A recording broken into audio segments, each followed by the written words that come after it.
France की क्रांति के दौरान हम देखे हैं कि कैसे लुई सोलहवां को मौत के घाट उतार दिया गया।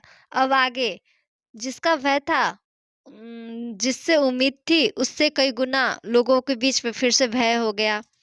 वहाँ के राजा फिर से एक लोगों ने अपना नेता चुना था, रोबेस्पियर को। इसको उस टाइम आतंक का शासन घोषित कर दिया गया। इसके समय में भी बहुत अत्याचार होने लगे, जिसकी वजह से इसको 28 जुलाई 1794 ईस्वी को मौत के घाट उतार दिया गया, लोगों ने उतार दिया। ऐसे ही शासन धीरे-धीरे आगे बढ़ता है, फिर नेपोलियन आता है फ्रांस की क्रांति में। ये 1804 ईस्वी में कोड बिल लाता है, जिसमें बोलता है जन्म पे आधारित सभी को विशेष अधिकार को समाप्त कर दिया जाए, कानून के समक्ष समानता स्थापित किया जाए, संपत्ति का अधिकार को सुरक्षित किया जाए। ये अपना कोड बिल में लेके आता है, जिसकी वजह से ये फिर से वहाँ वहाँ का राजा हो जाता है। नेपोलियन ने लोकतांत्रिक सरकार के स्थान पर राजशाही स्थापित किया था। उनके शासन के प्रभाव आम जनता के बीच उत्साह शत्रुता में बदल गई, क्योंकि प्रशासनिक परिवर्तन ने अपने नागरिक को राजनीतिक स्वतंत्रता को स्वीकार नहीं किया। इसमें बढ़ा हुआ कराधान, सेंसरशिप, शेष यूरोप को जीतने के लिए आवश्यकता अनुसार फ्रांसीसी सेना में जबरन भर्ती की गई।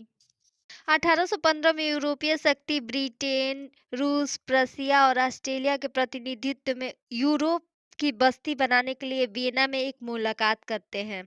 1815 में वियना की संधि नेपोलियन युद्धों के दौरान यूरोप में आए परिवर्तनों को पूर्ववर्ती करने के लिए लागू की गई थी।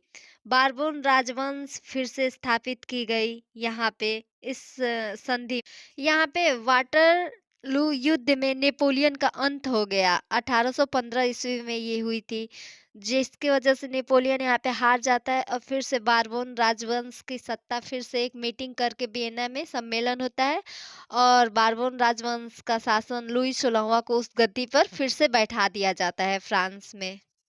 बैटल ऑफ वाटरलू की जो युद्ध था, एक बगल ये नेपोलियन था और दूसरे साइड ब्रिटेन, प्रशिया, रशिया और ऑस्ट्रेलिया एक साथ थी। इस प्रकार फ्रांस की क्रांति यहाँ जाके पूरी तरह से समाप्त होती है।